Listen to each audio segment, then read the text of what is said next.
আসসালামু আলাইকুম। আপনারা যে এই চিত্রটি দেখতে পাচ্ছেন, অটোক্যাডের মাধ্যমে এই চিত্রটি অঙ্কন করব।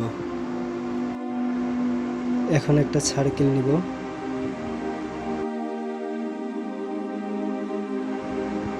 তারপরে আবার একটা সার্কেল নিব, এটার দ্বিগুণ।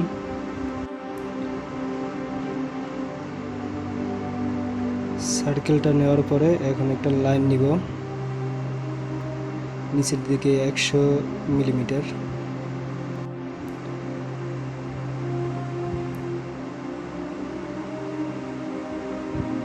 তারপরে আবার ডান দিকে একটা লাইন নিব 20 মিলিমিটার।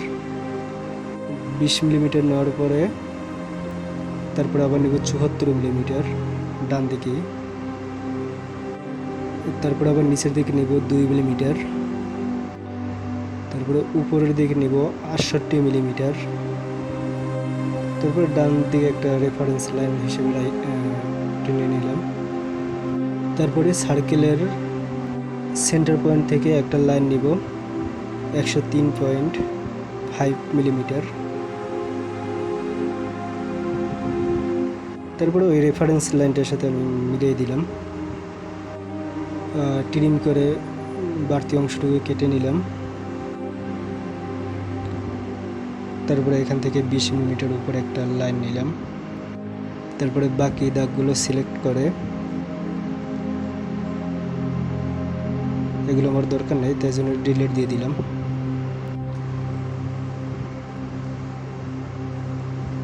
ডিলিট দেওয়ার পরে এই জায়গায় আমি একটা লাইন আঁকবো বাম দিকে।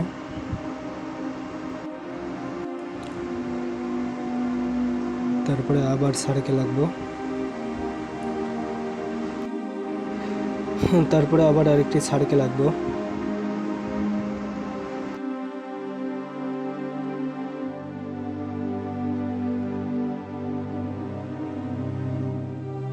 সার্কেলের রেডিয়াস 20 মিলিমিটার।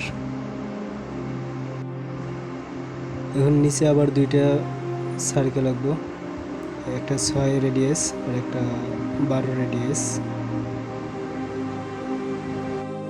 তারপরে লাইন নিব, ট্রেন লাইন টেনে দুইটা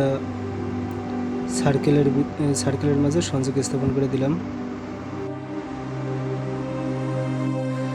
সার্কেলটা আমার প্রয়োজন নেই তাই সার্কেলটা আমি ডিলিট করে দিব।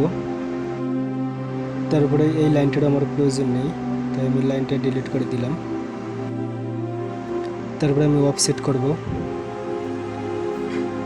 7 মিলিমিটার দূরত্বে আমি অফসেট করলাম।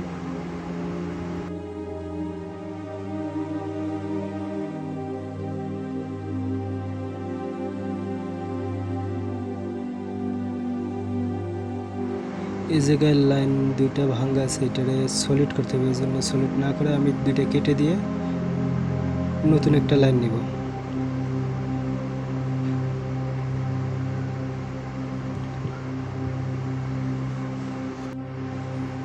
এই লাইনটা নেওয়ার পরে তারপরে এটাকে আমি অফসেট করে দিব।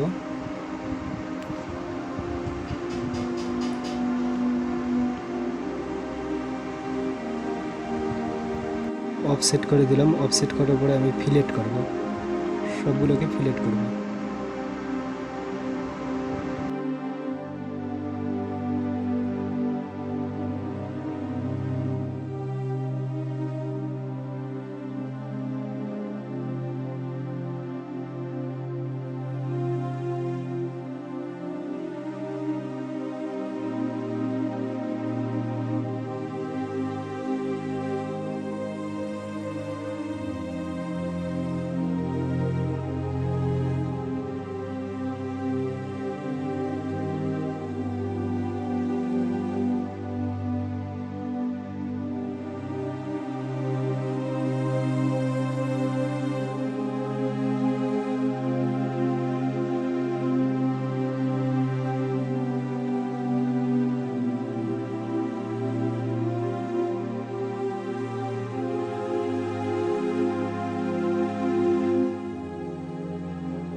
তারপরে আমার যেগুলো প্রয়োজন নেই ওইগুলো আমি ট্রিম করে দিলাম।